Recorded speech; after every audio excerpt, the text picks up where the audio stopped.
bakunzi bacano imbaraga z'ubugingo, umwami Yesu nashimwe cyane. Mbifurije kugira umwaka mushya muhire wa 2024.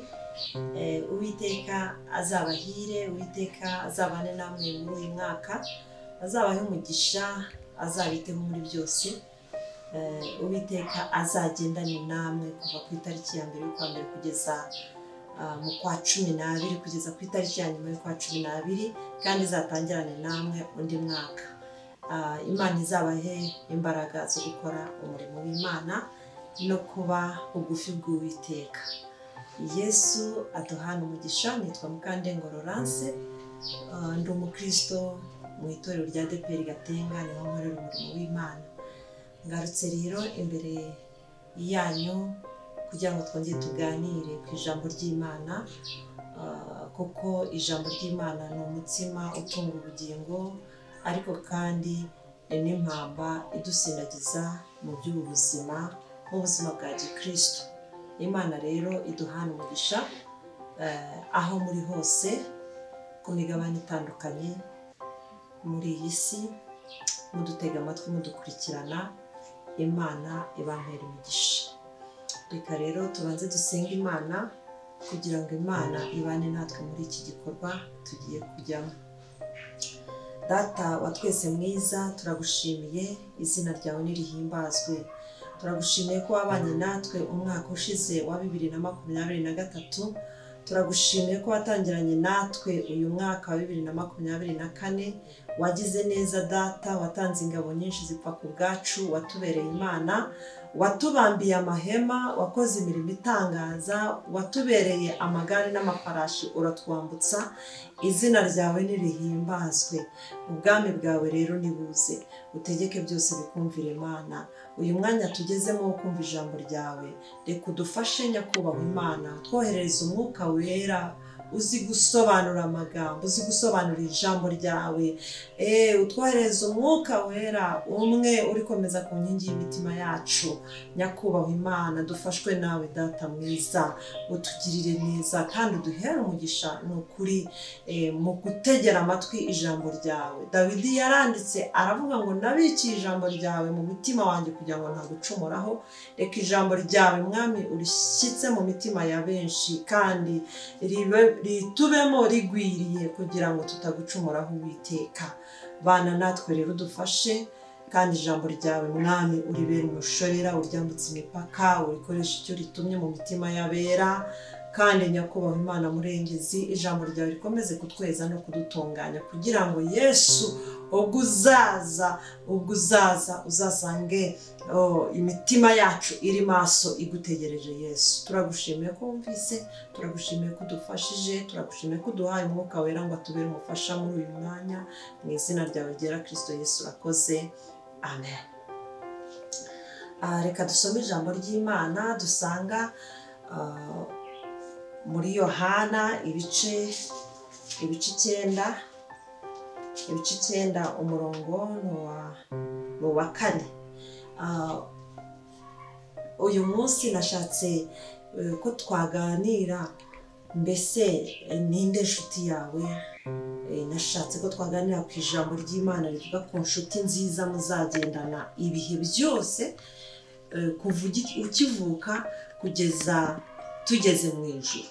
Iyo nshuti rero nta yindi, umuntu yatekereza ko wenda ari inshuti twahuriye mu mujyi wa Kigali, ari inshuti twahuriye mu kazi, ari inshuti twabanye mu buzima butandukanye.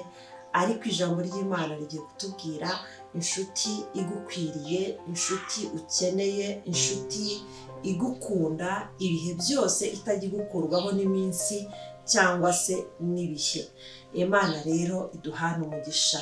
Reka dusome iri jambo ry'Imana dusanga muri Yohana, ibyanditswe byera byanditswe na Yohana, ibice 9 umurongo wa 4. Haravuga ngo nkwiye gukora imirimo y'uwantumye hakiri ku manywa, bugiye kwira n'igihe umuntu atakibasha gukora. Nkwiye gukora imirimo y'uwantumye hakiri ku manywa, bugiye kwira n'igihe umuntu atakibasha gukora. Reka dusome no mu byahishuwe Yohana byahishuwe Yohana ibice 14 umurongo wa 13 haravuga ngo numva ijwi rivugira mu ijuru rimbwira riti andika uti uhereye none hahirwa abapfa bapfira mu mwami wacu. Umwuka nawe aravuga ati ye ngo baruhuke imihati yabo kuko imirimo yabo ijyanye nabo ibakurikiye. Imana yacu ihimbazwe. Haleluya. Ijambo ry'Imana riratubwiye ngo nkwiye gukora umurimo w'uwantumye hakiri ku manywa. Burije ni igihe umuntu atakibasha gukora. Iri ni ijambo Kristo Yesu yivugiye ubwe, aravuga ati nkwiye gukora umurimo data yantumye, nkwiye gukora imirimo yose uko ijuru ryabimbwiye, nkwiye gukora imirimo hakiri ku manywa nkifite igihe. Imana yacu ishimwe. Hanyuma Yesu agiye gusubira mu ijuru aravuga ngo nimuba muri nge nanjye nkaba muri mwe, ijambo ryanjye rikaba muri mwe, ngo ni ukuri ngo muzakora imirimo nakoraga ndetse mukore irenzeho. Ni ukuvuga ngo rero iyi mirimo dukora tuyikora kubera ko twahawe igihe, twahawe amanywa, twahawe nijoro. Amanywa yawe ni ayahe? Ijoro ryawe ni irihe? Bibiliya iratubwiye ngo nkwiye gukora imirimo y'uwantumye hakiri ku manywa. Cya gihe burya ukivuka Imana yari yakugeneye ibihe bibiri, yakugeneye igihe cy'amanywa n'igihe cy'ijoro. Hanyuma irakubwira ngo noneho igihe cy'amanywa kuko ari igihe cy'umucyo, ni igihe ugihumeka umwuka w'abazima, ni igihe wakora bigakunda, ni igihe uhumeka umwuka w'abazima. Ayo niyo manywa ugomba kuyakoreramo Uwiteka imirimo. Imana ishimwe. Aho wambaza ngo mbese ko wavuze ngo ugiye kutubwira inshuti nziza none ukavuza imirimo, ibyo bihuriye? Ariko turaza kumva uko mu byahishuwe hamaje kutubwira. Haratubwira ngo uhereye none, ngo numva ijwi rivugira mu ijuru riravuga ngo andika uti uhereye none hahirwa abapfa bapfiriye mu mwami wacu Yesu, kugira ngo baruhuke imihati yabo, ngo imirimo yabo bakoze kuko ijyanye nabo ibaherekeje. Imana ishimwe. Ni ukuvuga ngo rero iyi mirimo twahawe gukora ni imirimo tugomba gukora tugihumeka umwuka w'abazima ku manywa yacu. Ni igihe tugomba gukora kuko twahawe uburyo. Mu byahishuwe haravuze ngo baruhuke imihati. Imihati ni iyihe rero? Imihati ni accessoires zidufasha kubaho muri ubu buzima.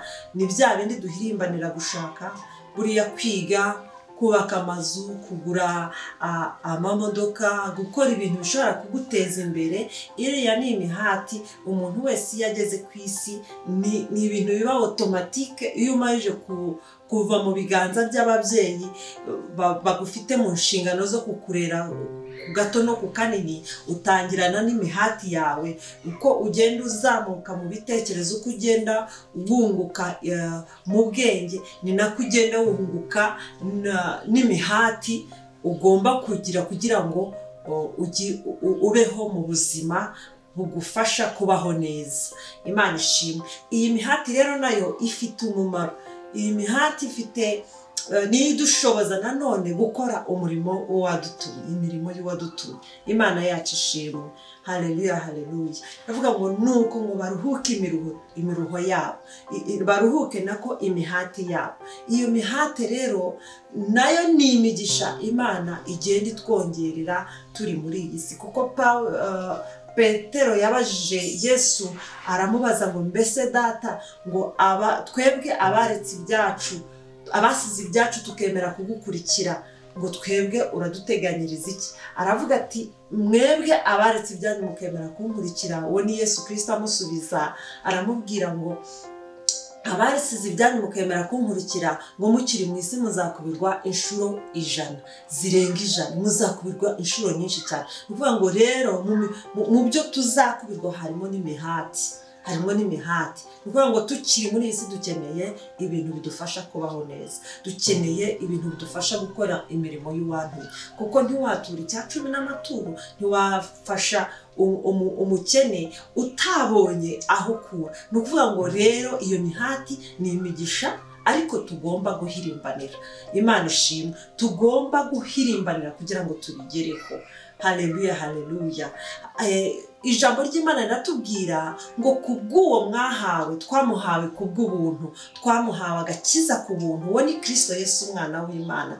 Ariko Kristo Yesu twamuhawe ku buntu kubw'imbabazi z'Imana, ntitwabiha agaciro kuko twamuherewe ubuntu, kuko agakiza twagaherewe ubuntu, ntidupfa kubiha agaciro. Ariko ibyo ni iby'igiciro gikomeye cyane. Ntiwabona icyo ubigura, ntiwabona icyo ugura ubugingo, ntiwabona icyo ugura amaraso ya Yesu Kristo, ntiwabona icyo ugura umwana w'Imana. Imana rero yamuduhaye ku buntu.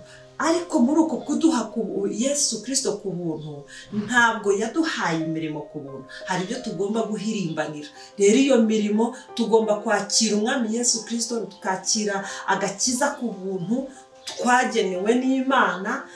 Uwo mucyo wamara gutangaza mu buzima bwacu ukadufasha no gukora imirimo y'uwadutumye. Imana ishimwe. Noneho rero ni ukuvuga ngo imirimo y'uwadutumye yo tuzayihirimbanira, tugomba kuyikora kuko yatugeneye ibihe byo gukoreramo imirimo Uwiteka. Haleluya. Imana rero ishimwe kandi himbazwe cyane, kubera ko yavuze ati baruhuke iyo miruho. Yesu nashimwe. Ni ukuvuga ngo Yesu rero we yarayitegereje asanga igihe cye ni kigufiya, aravuga ati uko byagenda kose ngomba gukorana umwete, ngomba gukoresha imbaraga zose, ngomba gukora imirimo yose, kuko igihe cyanjye gisigaye mu isi ari gito. Nkakora ku buryo nzagenda Data wa twese atambaza yuko hari umurimo ntigeze mbasha gukora. Akorana umwete, aravuga ngo kuko ni igihe ngo burije, ni igihe bugiye kwira umuntu atakibasha gukora. Ni ukuvuga ngo cya gihe uba wapfuye, cya gihe uba wasinziririye mu mwami, nta mihati, nta mirimo ibirimo, kuko Bibiliya iravuga ngo ikuzimu nta migambi ibayo. Yesu nashimwe cyane. Bivuga ngo rero cya gihe bwije ni cya gihe wapfuye, cya gihe rya joro ryawe ni cya gihe utakiriho, utakibasha gukora. Ni icyo gihe rero giteganyirizwa, icyo gihe kigira umumaro cyane, cyangwa se kikugirira umumaro, cyangwa se kizangirira umumaro umunsi ari uko nakoresheje amanywa yanjye neza. Ari uko nakoresheje amanywa yanjye neza, nibwo icyo gihe cy'iryo joro, igihe nzaba ntakibasha gukora, igihe uzaba utakibasha gukora, nibwo uzabaho mu buzima Kristo Yesu yishimira. Amen. Aravuga rero ngo kuko imirimo yabo igiye ibaherekeje. Inshuti yawe ni iyihiriro. Uvuga ngo inshuti twabuhuriye mu ubu buzima tumaze kuvuka, izo zigira garanti, zigira igihe cyazo. Uhura n'inshuti mugahuzwa n'ikintu cyiza, mukabana neza, ariko yakubonaho akantu gatoya katagenze neza, mugatandukana burundu. Umugore n'umugabo bagirana amasezerano yo kubana ngo kugeza batandukanijwe n'urupfu cyangwa Kristo agarutse. Urumva ko ibyo ngibyo bifite igihe cyabyo. Ariko iyi mirimo mu byahishuwe baravuze ngo ngo umwuka nawe aravuga ngo ngo baruhuke imihati yabo, imirimo yabo, ngo kuko imirimo yabo ijyanye nabo ibaherekeje. Ngo imirimo rero twakoreye muri iyi si myiza, dukora mu maso y'Uwiteka, dukorera Uwiteka, iyo ngiyo niyo tubana nayo, nidutegurira aho tuzajya, hahandi Yesu yasize adusezeranyije. Imana ishimwe cyane. Nyuma y'ubu buzima, muri rya joro tuzaba tutakibasha gukora, aho ngaho rero tuzaba turi kumwe na ya mirimo. Iyo mirimo tubanye idufasha kuba abanyamugisha turi mu isi, kandi iyo mirimo tuzanajyana no mu rupfu tuzajyana, kuko Bibiliya iravuga, hari umuririmbyi waririmbye aravuga ngo ababi babarira ngo bazasarura baseka, kandi avuga ngo tuzatunda imiba tunezerewe, tuzatunda imiba tunezerewe. Imiba ni iyihe? Ni imirimo. Haleluya, haleluya, ni imirimo tuzasarura, kuko ku manywa yacu twabibye. Imana ishimwe cyane, Imana ihabwa icyubahiro cyinshi. Tuzasarura dutunde imiba tunezerewe. Imana ishimwe cyane. Ngo nuko ngo imirimo rero, ngo imirimo bakoze igende ibaherekeje. Imirimo tuzajyana mu ijuru, ngo kandi imirimo nayo ngo izageragereshwa umuriro. Twibuke yuko hazabaho ibihe bibiri. Hazabaho ibihe by'imperuka. Mu gihe cy'imperuka hazabaho, mu gihe cy'umuzuko bamwe bazazukira kurimbuka, abandi bazukire ubugingo. Ni ukuvuga ngo rero abazaba batarakoresheje amanywa yabo neza, bazaba batarakiriye umwami Yesu n'umukiza, bazaba batarahaye agakiza umwanya, bazaba bafite ibyaha, abo ngabo Kristo nagaruka bazajya mu muriro wa Gehinomu, ariko abazaba barakiranukiye Uwiteka bazajya mu ijuru. N'iyi mirimo rero twakoze nayo ngo izageragereshwa umuriro. Hanyuma iyo twakoze nabi, iyo twakoze mu kwishyira hejuru, iyo twakoze kugira ngo baturebe, iyo twakoze twarangiza tukarenzaho amagambo, iyo twakoze twarangiza tukabitangaza ko twakoze, iyo twakoze tutagamije ku bwami bw'Imana, icyubahiro cy'Imana kigaragara, ku bwami bw'Imana bwamamara, tutagamije ko iyi mirimo izaduherekeza, iyo ngiyo nayo ngo izajugunywa mu muriro, izaba ibishingwe. Ni ukuvuga ngo rero iyi mirimo dukorera Uwiteka niyo nshuti nziza tuzajyana tukagerana mu ijuru, kandi nayo izageragereshwa umuriro, nk'uko natwe hazabaho abazukira kurimbuka n'abazukira ubugingo. Wenda reka dusome kugira ngo tubyumve neza. Reka dusome muri Matayo ibice 25 umurongo wa 32 tugeze ku wa 40. Hanyuma twumve neza ukuntu abantu hazabaho kuzukira ubugingo no kuzukira kurimbuka. Bamwe bahakana yuko nta Gehinomu ihari, nta muriro w'iteka uhari, ariko n'Imana yacu bibanzirizwa n'umuriro. Imana ishimwe cyane. Rero hari umuriro w'inkozi z'ibibi uzatwika inkozi z'ibibi, ariko hari n'ubugingo Kristo Yesu yaduteguriye. Abazaba baramwiteguye neza, abazaba barateguye ubugingo bwabo neza, abazaba barakoresheje amanywa yabo neza, abo bazahabwa ubugingo buhoraho. Umwami wacu nashimwe. Reka dusome muri iki gitabo mu butumwa bwiza bwanditswe na Matayo ibice 25 umurongo wa 32 kugeza ku wa 40. Twumve uko havuga. Imana ishimwe cyane.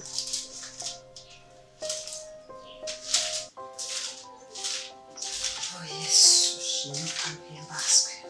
Haleluya, haleluya, haleluya. 25 twahageze umurongo wa 32. Haravuga ngo amahanga yose azateranirizwa imbere ye, abarobanure nk'uko umwungeri arobanura intama n'ihene. Intama azazishyira iburyo bwe, naho ihene azishyire ibumoso. Umwami azabwira abari iburyo bwe ati, nimuze mwebwe abo data yahaye umugisha, muragwe ubwami bwabatunganirijwe uhereye mu kuremwa kw'isi. Nuko kuko nashonje mukamfungurira, nari mfite inyota mumpa icyo kunywa, nari umushyitsi murancumbikira, nari nambaye ubusa muranyambika, nari ndwaye muransura, nari mu nzu y'imbohe muza kundeba. Abakiranutsi bazamubaza bati, mwami twakubonye ryari ushonje turagufungurira, cyangwa ufite inyota tuguha icyo kunywa? kandi twakubonye ryari uri umushyitsi turagucumbikira, cyangwa wambaye ubusa turakwambika, kandi twakubonye ryari urwaye cyangwa uri mu nzu y'imbohe tuza kugusura. Umwami azabasubiza ati, ndababwira ukuri yuko ubwo mwabikoreye umwe muri bene data aboroheje bari hanyuma y'abandi, ari njye mwabikoreye. Imana yacu ishimwe. Ngiyi rero imirimo umwami adushakaho. Haleluya. Ijambo ry'Imana ni ukuri, kandi ijambo ry'Imana ni umuyoboro, niryo ridufasha kugira ngo tumenye icyerekezo cy'ubuzima bw'uyu munsi n'ubuzima buhoraho. Murumva ko umwami Yesu ngo azarobanura abantu twese, ngo amahanga yose twese tuzakoranira imbere ye. Amatorero yose, amadini yose, abasenga n'abadasenga, abanyamahanga n'abenegihugu, mbese ayo mahanga yose yo kugeza ku mpera z'isi. Buriya bene data tujya dupfa ubusa, tuvinda imwe mu buryo bw'umwuka, mu buryo bwa Kristo Yesu, kuko twaremwe n'Imana, twese turi ibiremwa by'Imana. Bibiliya iratubwira rero ngo icyo gihe, ngo uwo munsi, ngo amahanga yose ngo azakoranira imbere ye.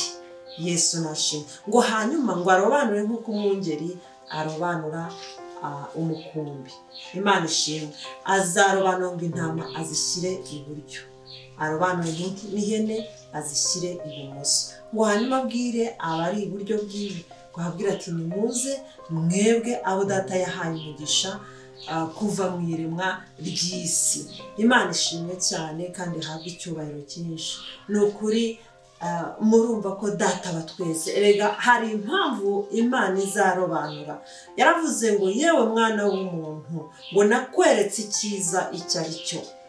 Haleluya. Nakweretse icyiza icyo ari cyo.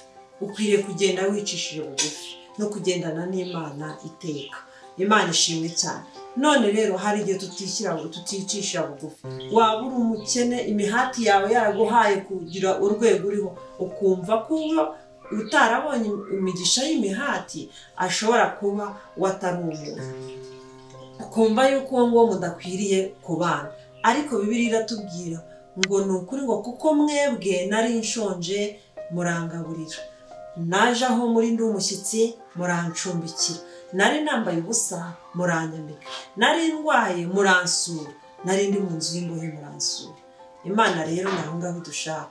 Bana n'aboroheje, ubane n'abaciye bugufi, kandi ubakorereho umugisha. Niba imihati yawe, ya mihati twabonye, ziri accessoire Imana yaduhaye zo kudufasha kugira ngo tubeho muri iyi si, niba imihati yawe waragiye umugisha ikaguhira, reba mugenzi wawe, urebe ya mfubyi, urebe abana babuze minerivare, urebe abashonji, urebe abarwayi, wambuke rwose ugere no ku mpera z'isi. wagura imbago z'umurimo wawe, amanywa yawe uyakoreshe hakiri kare, kuko umwami Yesu ngo azarobanura. Ntabwo azajyana twese, ahubwo azareba ngo babandi bakunze ibyo gukiranuka. Imana ishimwe. Mwibuke yuko hari ijambo ry'Imana twaganiriyeho rikavuga ngo, ndega nabaremeye gukora imirimo myiza. Imana ishimwe. Kandi ijambo ry'Imana rikatubwira ngo abashaka ubwiza n'icyubahiro no kudapfa, ngo bakore imirimo myiza. Murumva ko umwami Yesu azarobanura. Ngo rero izi hene zizaba ziri ibumoso, ntizirengagije ko umwami Yesu yatuziye kugira ngo tumukorere tukiri ku manywa. Niho hahandi yavuze ngo, umwe namuhaye itaranto imwe ayibyazamo umusaruro, undi aragenda arayihisha arayitaba. Ngo hanyuma Janja aramubwira ngo, namenye ko uri umwami w'umunyabugungu, ngo itaranto yawe ndayitaba. Hanyuma Yesu akavuga ati, rero uyu wayibyaje umusaruro akagira ate, uwo niwe yongereye umugisha. rero ni ukuvuga ngo dukwiriye gukora umurimo wadutumye hakiri ku manywa. Inshuti yawe ni iyihe? Inshuti yawe ntabwo ari umwana wabyaye, inshuti yawe ntabwo ari umugabo, ntabwo ari umugore, inshuti yawe ntabwo ari umuntu uhumeka umwuka w'abantu, kuko abo ngabo wabiringira ntibagire aho bakugeza. Ariko imirimo ukora yawe uyikoreye kugira ngo izina ry'Imana yacu rihabwe icyubahiro. Iyo ugaburiye umushongi aravuga ati Imana ndagushimiye ko ungaburiye. Iyo ufashije umubyeyi wabuze uko agira akabasha kwigisha abana be, uravuga ngo Mana ndagushimiye ko abana banjye bize. Haleluya. Ishimwe riba rigarukiye Uwiteka Imana yacu. Iyo ni imirimo. Ariko nayo wabikora, Bibiliya iratubwira ngo akaboko k'iburyo nigakora ak'ibumoso ntikazabimenya. Wabikora nabwo ntubigire itangazo, ntubigire ute, ntubyamamaze. Ni ukuvuga ngo iyo ni imirimo ihisha ahantu. Imana ishimwe. Ukababarana n'abababaye, ukishimana n'abishimye, Uwiteka azabiguhera umugisha. Kandi nkwifurije kugwiza iyi nshuti nziza muzabana, ikanaguherekeza ndetse no mu muriro nayo igacishwamo. Haleluya. Dukwiriye rero kubaho mu buzima dukorera Imana, ariko nanone tugwiza n'imirimo izaduherekeza. Numvise ko imirimo data azashima ni iyi ngiyi yanditse muri Bibiliya, ni iyi ngiyi yanditse muri Matayo ibice 25 kuva ku murongo wa 32 kugeza ku wa 40.